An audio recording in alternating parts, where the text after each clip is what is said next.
Yo era el mayor de 9 hermanos y con todo tener tanta gente en la casa, porque como era el mayor me achicaban para que los otros quedaran más o menos parejos, o sea, me sentía así muy descolocado también. Y eso se notaba un poco en la pintura, tenía una cosa de soledad, que todos esos primeros cuadros que están acá en el libro al principio eran como cortes de la tierra. Entonces los cortes de la tierra era como si hubieras poco a poco ir subiendo hasta llegar, había un cielo y una tierra y después apareció el árbol, el ombú, y ahí ya partía a la vida más normal.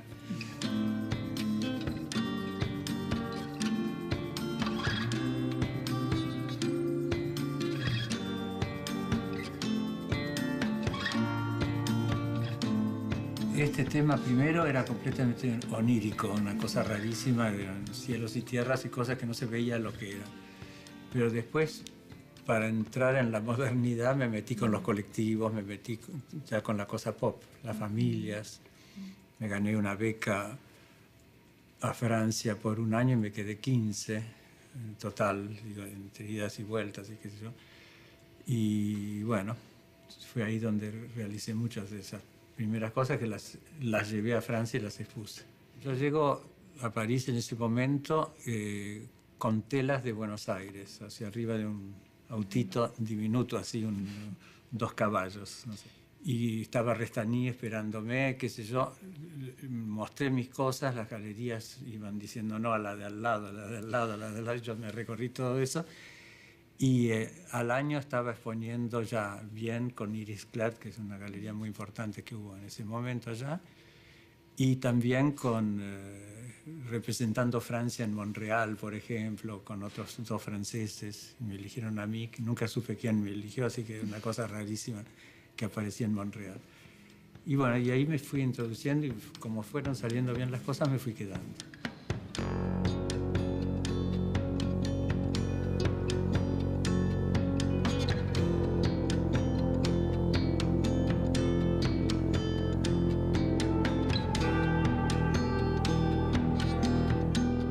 Primero hice una exposición sobre el tema de María Antonieta y las favoritas de Francia, con los mismos colores de los colectivos y de las madres abusivas y todo eso, pero traducido a María Antonieta, hacia personajes de la historia francesa.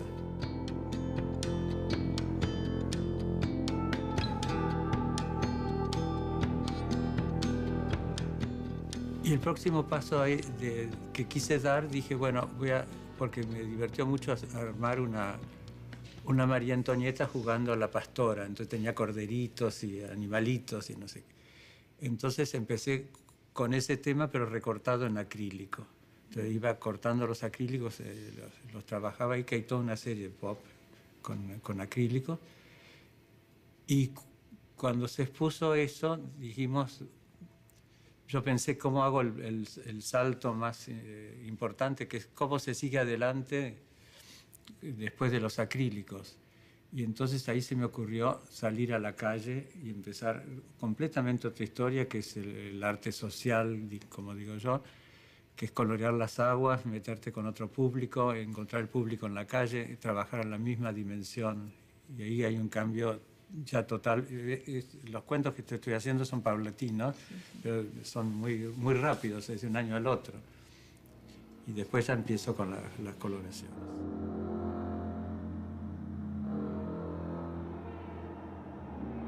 Y en el 68 era el Mayo francés. ¿Cómo era ese entorno políticamente? El Mayo francés fue muy genial porque yo estaba inaugurando ese día la exposición y se llenó de gente y no se iban y no se iban más. Y habían 1000 personas, una cosa enorme. Y cuando salen a la calle estaban todos los gases lacrimógenos que estaban empezando esa misma noche. Así que se encontraron con un contraste muy grande. Y todo el mundo rajó a sus casas y nosotros tuvimos que a los 2 días cerrar la exposición porque era un peligro tenerla abierta. Estaban todas las manifestaciones en la calle. Pero gracias a estar ahí pude verlo, pude trabajar también con ellos, porque hubo momentos que hubo serigrafías comunitarias, cosas que se hicieron entre 4 artistas, cada uno un pedazo de la serigrafía. Bueno, todo eso fue historia en ese momento. Y después la frase más linda, la imaginación al poder, que a mí me gustaba mucho. Y bueno, y de ahí partí a Venecia y entonces ya esto se hizo un estudio bastante fuerte para encontrar el color, porque yo no tenía el color en vista. Y es de lo que más tardé. Después lo probé cuando apareció, que era un producto que se usa para los ojos, para hacer fondo de ojo. Cuando lo probé en el Sena, a la salida de París, no en el centro de París, era tal la mancha y el colorido y la cosa que dije, es impresionante, no es tóxico, se usa para la córnea, para ponerlo en la córnea. Y decidís hacerlo vos, no con otras personas, o sea, vos sos No, yo solo, se me ocurrió y lo quise desarrollar y hacer. Y Venecia salió bien, porque salió 3 kilómetros del Gran Canal. Hubo que estudiar las corrientes, todo, la profundidad del agua, cómo entraba, porque eso es mar, el mar está muy cerca y entra dentro de Venecia, y ese día le tocaba 8 de la mañana. Así que hubo que levantar a Restanía a las 8 de la mañana, que vino así tambaleando, pero vino feliz y pudo documentar todo. Y las primeras fotos que salieron la publicó en Domus, en su revista. Después esto fue en el año 68, los 3 kilómetros del Gran Canal.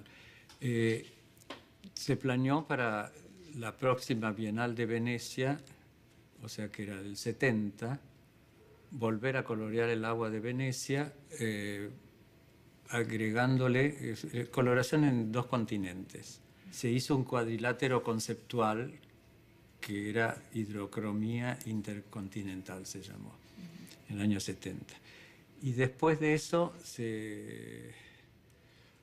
planeé hacer otras coloraciones. Salieron todos de golpe, así como a medida que yo iba yendo a distintos lugares, siempre había un agua, era en defensa de las aguas que dejaran de ser contaminadas. Era como un himno a la limpieza del agua. ¿Sentís que es un momento de inflexión en tu carrera el haber hecho esta obra? Sí, claro. Todo venía con más timidez, digamos, pero esto ya me tira directamente a comunicador, a meterme con el gran público, el público no especializado en arte.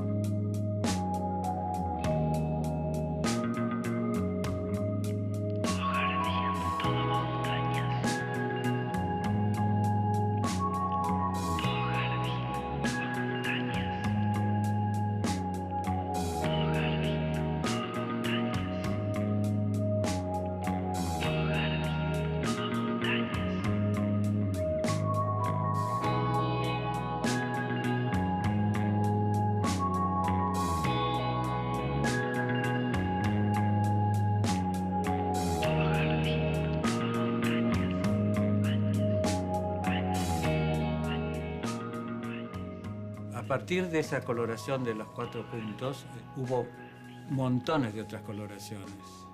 El 71, el 72, 73, 74, 75. Lo que más rescato de toda esa época era que empezó una comunicación completamente diferente con la gente, de mostrar en lugares no tradicionales, o sea, salir de la galería cerrada y entrar al espacio vital de la gente. Ellos participan, porque Venecia participan todos al pasar con el vaporetto por arriba. Y se va armando el color. Estamos hablando de Pierre Restany, que te había nombrado como el hombre verde del sur. ¿Cómo fue eso? ¿Cómo fue tu relación con él? Restany es un personaje muy especial, es uno de los grandes críticos de Europa y de Francia. Para mí el más grande. Me tocó la suerte de conocerlo y de estar al lado de él todo el tiempo, porque lo conozco en la época del Di Tella, acá en Buenos Aires, y cada vez que yo viajaba a algún lado, él estaba en ese lado o aparecía, o sea que nos hemos encontrado todo a lo largo del mundo, hasta en Tokio, hasta en Brasil, hasta en lugares muy raros y muy diferentes. O sea que es muy impresionante, porque cuando escribió el libro, este que está acá, sabía de memoria un montón de cosas porque me había encontrado en los lugares. Además estaba con las fichas que yo le mostraba de lo que yo había hecho y fue para él muy fácil armar ese libro.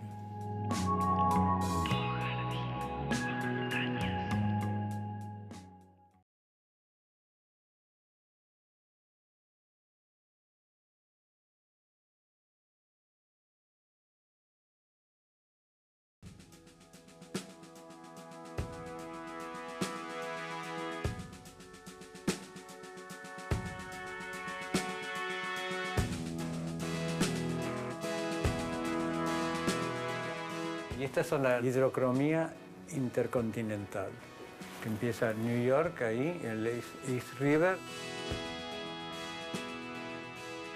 París con el Sena, Venecia la segunda vuelta, y abajo en la parte de acá del Río de la Plata, donde está la Ítalo.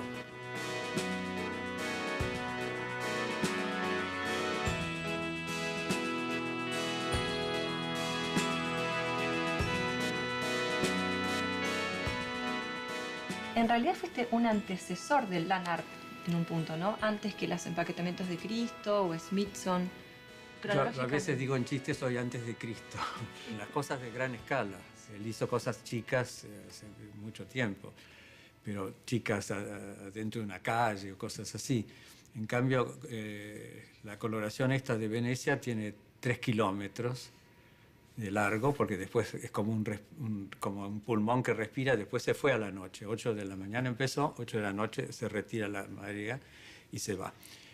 Y él hizo el año 69, empaquetó la costa de Australia, con sus plásticos envolviéndola.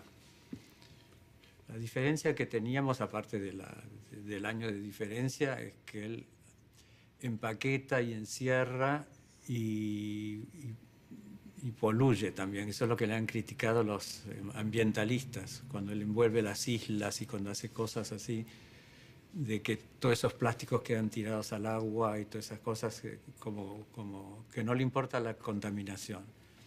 Lo tuyo es lo opuesto. Y lo mío es lo opuesto, que es limpio, pasa con la marea y se va. Y desde la reflexión, ¿no? Justamente, es un señalamiento. Bueno, era que yo pensaba en el planeta y en el cuidado de las cosas y los artistas del land art, no.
Y empecé después a plantar en las calles de Buenos Aires.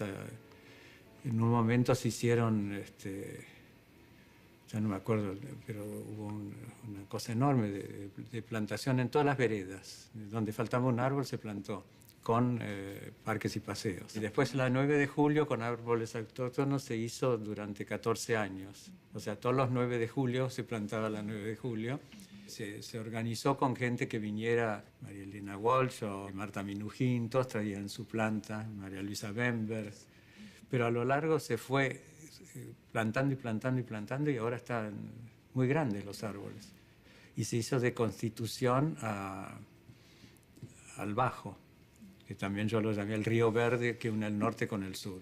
Cuando yo empiezo con los mapas, que ese es otro tema, que es la cartografía, digamos, eso es bastante más político. Yo estoy en contra de la gente que parte el continente para sacar un pedacito de Argentina, un pedacito de Uruguay, un pedacito de Chile. Me gusta el continente unido. Entonces la idea era más bien unida por los ríos y por la vegetación, y no desunida por la mano del hombre. También el sur arriba, porque siempre está para abajo, y el sur en realidad, un planeta que gira no tiene por qué estar siempre abajo. Es una idea que limita un poco el colonialismo con los lugares que nos avasallaron y nos pusieron siempre para abajo. Es muy interesante trabajar con la cartografía, me gusta mucho.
Se está limpiando el riachuelo en este momento y están logrando sacar los barcos que están hundidos bajo agua. Se están haciendo bastantes arreglos dentro de todo porque tendrían que hacer mucho más y terminar ya con la contaminación. Y ahora me han pedido de plantar 8 kilómetros de todo el borde de la Matanza Riachuelo. Así que eso puede ser muy lindo hacerlo.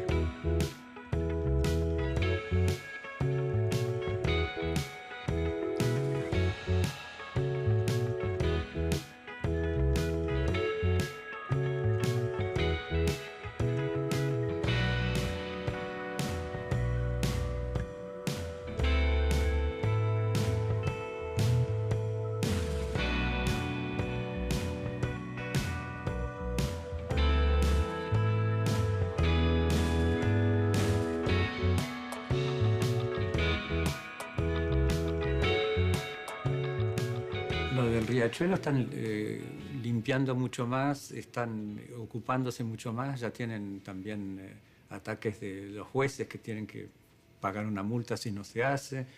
No sé, está muy avanzado el tema, pero no sé por qué también se va cerrando los ojos, se va dejando pasar. Ahora esto como vamos a hacer, si mañana vamos a ver los árboles, dentro de una semana ya empezamos a plantar en pleno invierno. O sea que va a ser muy rápido también la plantación. Y eso también va a ayudar a la mejor vida de la gente que vive en la zona, porque hay casi 5 millones de habitantes que rodean Matanza Riachuelo.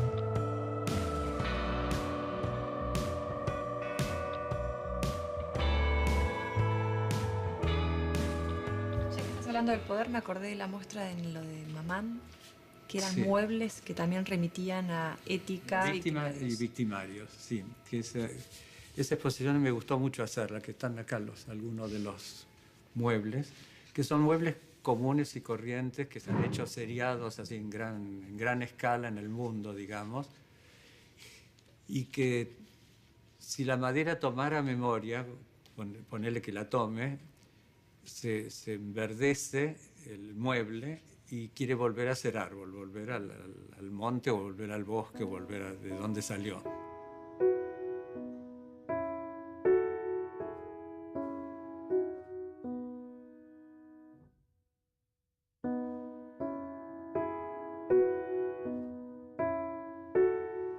Que esa es un poco la idea de esa exposición. Por eso son verdes, por eso se brotan de espinas, les pasan cosas.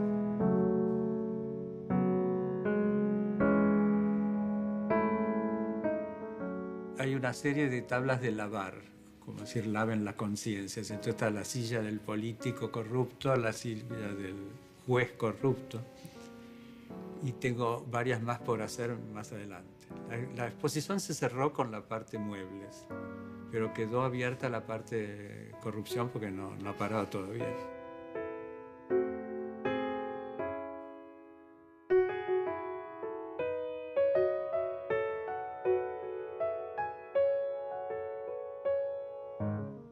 Cuando yo estuve un mes en Tokio, exponiendo una retrospectiva en el Museo Hara, le pedí al director que fuéramos a un restaurante y pidiéramos todos los palitos que se comió en esa noche. Y trajeron una palangana con esto, así. Entonces yo los he petrificado con un poliéster, están duros, se volvieron en un hilo y tiene un cartelito, una etiqueta que dice: comiendo cada día usted destruye un bosque. Toda mi obra parecería muy diferente una cosa que otra, que las cartas a los lectores, que las coloraciones de agua, que las plantaciones de árboles, que todo eso parece no tener que ver y sin embargo el hilo conductor de toda mi obra es el verde. es la ecología.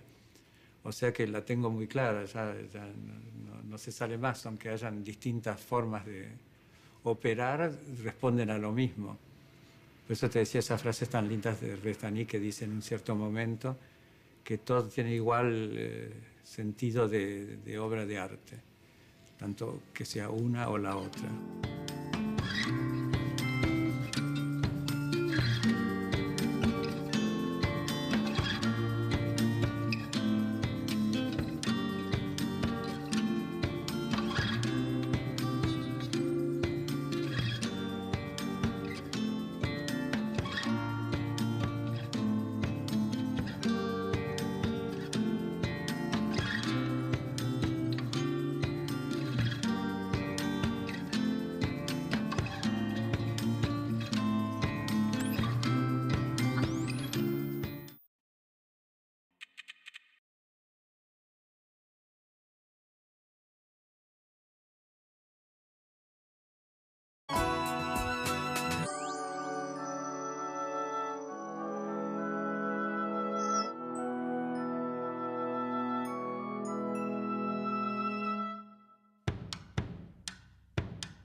Yo era el mayor de 9 hermanos y con todo tener tanta gente en la casa, porque como era el mayor me achicaban para que los otros quedaran más o menos parejos, o sea, me sentía así muy descolocado también. Y eso se notaba un poco en la pintura, tenía una cosa de soledad, que todos esos primeros cuadros que están acá en el libro al principio eran como cortes de la tierra. Entonces los cortes de la tierra era como si hubieras poco a poco ir subiendo hasta llegar, había un cielo en la tierra y después me apareció el árbol, el ombú, y ahí ya partía a la vida más normal.